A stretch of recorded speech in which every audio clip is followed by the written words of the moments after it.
o de intelectuales que lo que hacen es intentar volverse, ¿no?, defensores de los indígenas durante esa época. Antes estuvieron en la sesión proindígena de Baramaya y Pedro Zulen, se centró principalmente en una cuestión, ¿no?, más de proveer una educación, una defensa legal al indígena. Ya posteriormente nos surge también la cuestión de, ya en torno a la debacle de la sesión proindígena, una cuestión más activa en torno a los anarcosindicalistas que van a hacer escuelas, ¿no?, van a ser paros ideológicos que van a apoyar, van a mezclarse en los liderazgos locales, y como tal, bueno, esto llega a una cuestión ya más activa en torno a los ya levantamientos que hubieron, ¿no?, y algunos dirigidos, por ejemplo, por Bonimaki, que ya demostraron de alguna manera que había organización, que se podía llegar a hacer cosas, pero también que lamentablemente igual era el resultado de varios de los levantamientos que hubo, una represión total. Entonces, en torno a eso ya surgen otras medidas, ¿no? Ya el Comité por el Derecho Indígena Tahuantinsuyo, si bien participó y realizó varios levantamientos después, como tal su organización no era solamente hay que levantarnos y ya, sino que este levantamiento era planificado, se hablaba de consideraciones y también no partía de una idea de rebelarse por rebelarse, sino también de una cuestión que era el entrenamiento, ¿no?, o la secuencia de acciones que habían antes incluso, porque una rebelión partía de una problemática local, y esa problemática local no se resolvía solamente con la rebelión, sino que se apelaba legalmente, se buscaban otros métodos y la rebelión era el último caso. Y esto también Melgar Bábaro lo señala como crítica a una idea que tenía Burga y Flores Galindo en su libro, ¿no?, sobre Sofía Andina, esa cuestión que decía que no, bueno, o sea, que como tal pensaba, ¿no?, que la rebelión indígena era una cuestión más espontánea o más de violencia episódica y no una cuestión tan planificada, ¿no?, porque, bueno, en ese momento no tenían ese conocimiento. En el tercer capítulo sobre los anarcocomunistas y Tahuantinsuyo se habla de lo que fue la participación del Comité por el Derecho Indígena Tahuantinsuyo, que fue una de las principales organizaciones intelectuales, y no solamente intelectuales, sino también sindicalistas, porque esta organización lo que buscó hacer fue establecer bases en cada comunidad, o bueno, en cada región por lo menos, para poder, primero, organizarlas, y segundo, poder llevar acciones a favor de ellos, bueno, en general, ¿no?, y poder llevar sus reclamos. Como tal, se habla en este punto bastante de lo que es el tema de cómo el liderazgo local asume o apoya esa ideologización de afuera, no por una cuestión de que piensen que los van a suplantar, que van a quitar su liderazgo local y cascacical, no, sino que consideran que es importante por el tema de que, en fin, o sea,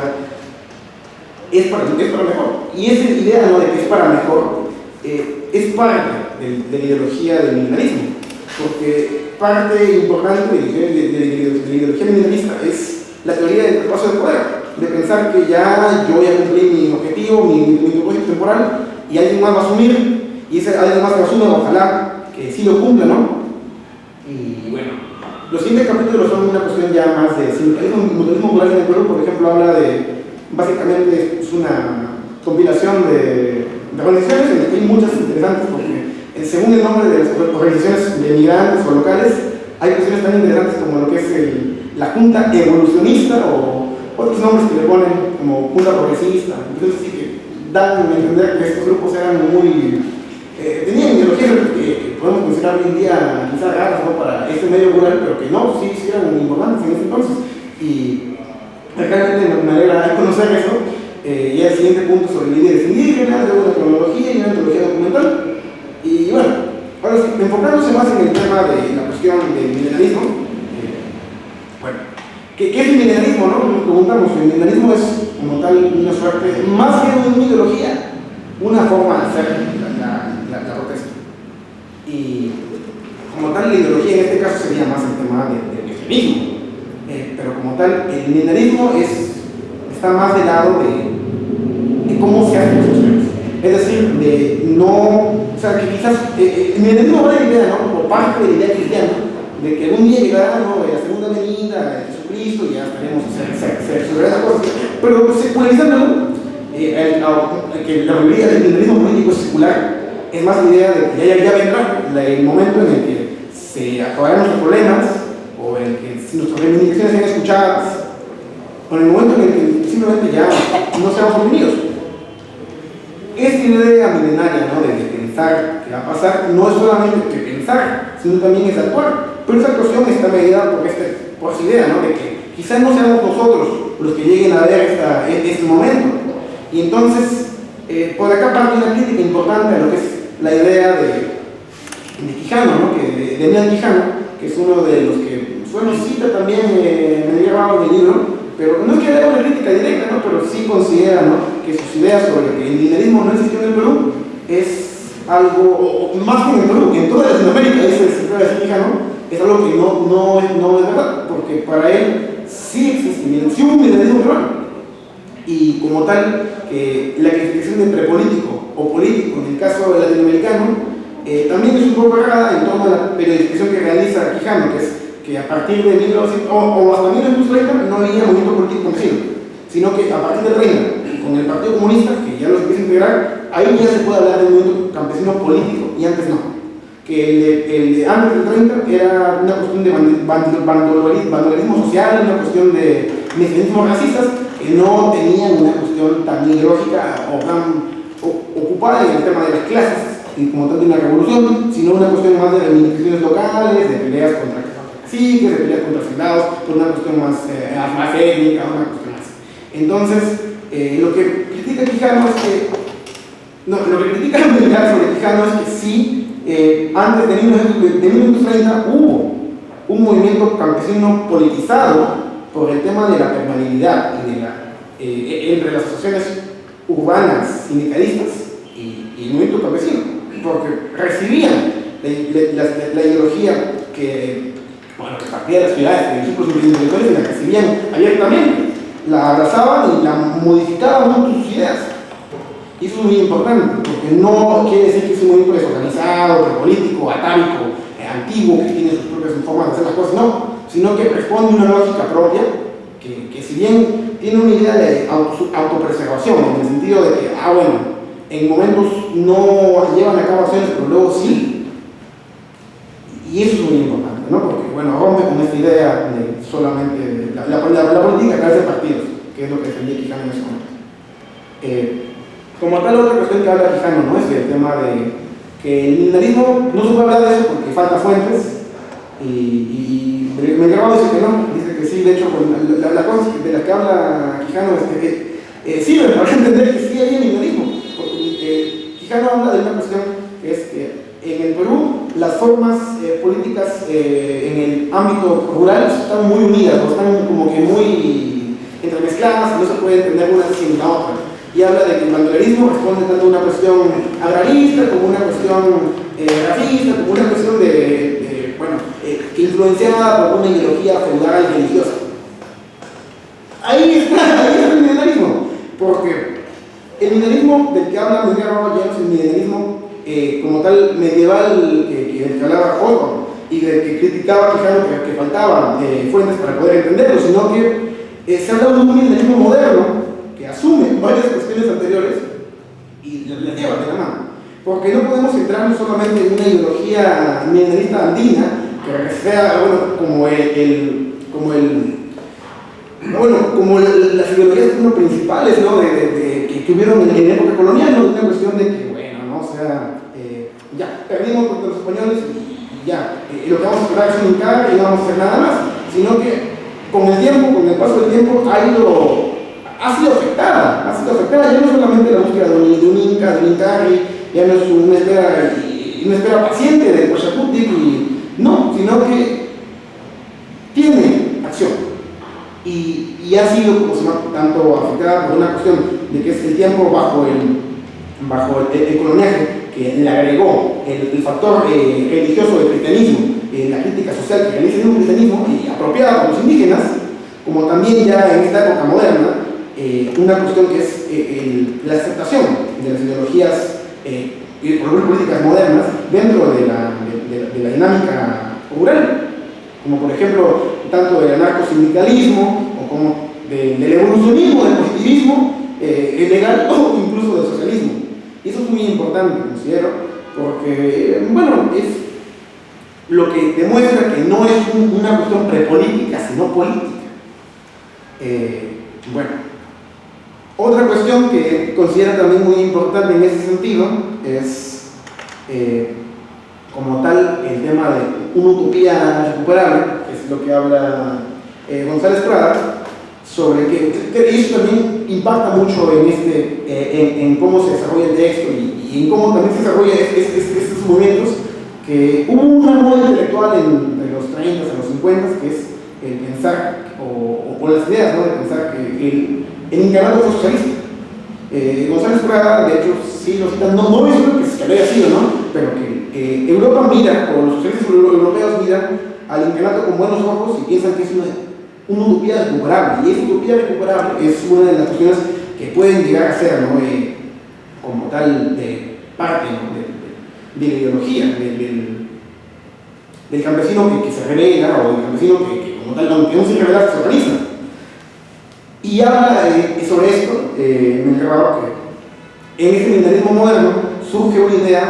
que, así como es una sujeción antigua de la clase al campesino, ya en este modo, eso continúa, digo, el clase étnico,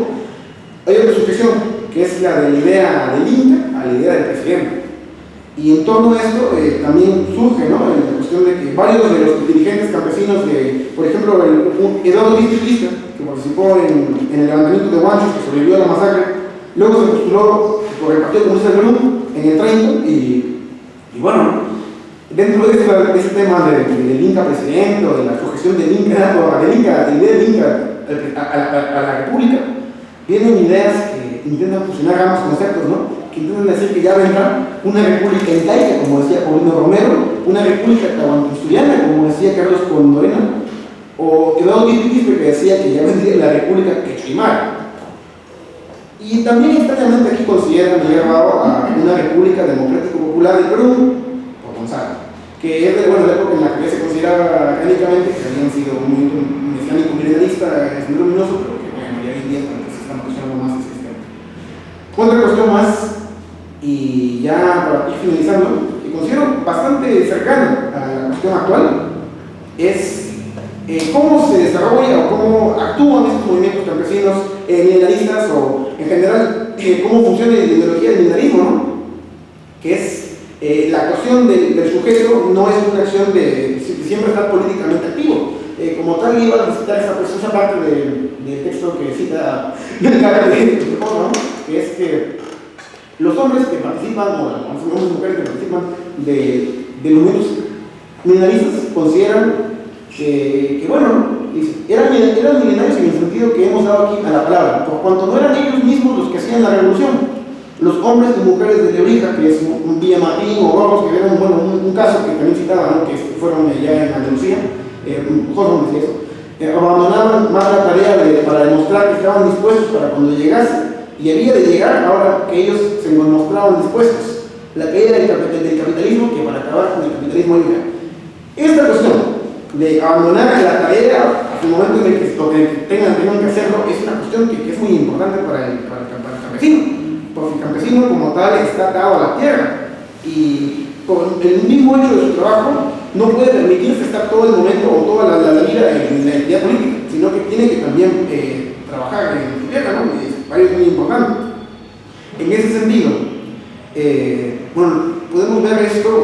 o podemos ligar esto a una cuestión que también es muy importante hoy en día, ¿no?, que es que, por ejemplo, los movimientos que protestan contra el gobierno de Dina Boluarte han tenido esta cuestión también, que es el hecho de que no han sido, o sea, han sido periódicos. Y yo lo criticaba antes de entender esto, que decía, no, si estuvieran todo el tiempo en Lima, ya seguramente ya se habría tomado el gobierno, que es un entendimiento esto que no tiene, es muy académico, muy limeño. Lo que pasa en realidad es que como tienen que hacer, bueno, tienen que trabajar, se entiende que estén más ligados a su tierra, no pueden permitirse estar todo el tiempo acá. Y como tal, bueno, su actividad es momentánea o es periódica, y como tal, sí es organizada en el sentido de que, bueno, ¿no? O sea, para venir acá lo que hacen es hacer asambleas, ¿sí?, porque la cultura, bueno, política andina siempre ha sido muy centralista hoy en día. Las comunas, bueno, los comuneros tienen una participación política en las asambleas y seguirán, ¿no? Seguirán, ¿no? La cuestión que tienen que hacer. En ese sentido, bueno, ¿qué más quiero decir? Bueno, que está ligado totalmente a este sentido, ¿no? De que en realidad ya, más allá de los pocos momentos en los que están acá, que los momentos en los que están acá reclamando como gobierno son muy importantes, más allá de estar organizados, también comparten un carácter que es el nombre que les dan en las tomas de Lima, o ya hoy en día creo que ya no se usan tanto, parte de una cuestión que considera muy importante dentro del militarismo, que es el tema de la determinación o el hecho de que el carácter decisivo de las acciones que realizan, porque como casi sea la mayor parte del tiempo se encuentra en una situación de subalternidad, pero esa subalternidad no es pasiva, es antagónica, que espera el momento en el que deban hacer la acción, y ese momento en el que hacen la acción debe ser decisivo. Por tanto, la toma de Lima sería un evento que debería, ¿no?, poder cambiar la situación en la que viven y lograr su cometido, pero bueno, lamentablemente todavía no cambia, ¿no? Entonces, bueno, ese punto, de hecho el punto que no, a pesar de no estar aquí, siguen estando en contra, siguen buscando manifestaciones locales para, bueno, demostrar este antagonismo contra el gobierno y también contra las clases que lo conforman. Y bueno, ¿no? También decir, ¿no?, este militarismo está presente en todos lados, ¿no? O sea, hoy en día uno sale a la calle, al centro, a Plaza Martín y ve a gente que reivindica el Tahuantinsuyo, suyo, ¿no? Y eso me parece muy importante, es muy bonito, en el sentido de que no se olvida su utopía, y ojalá, ¿no?, el día que cambie y que logremos las cosas, ese día, bueno, ojalá se reivindique también.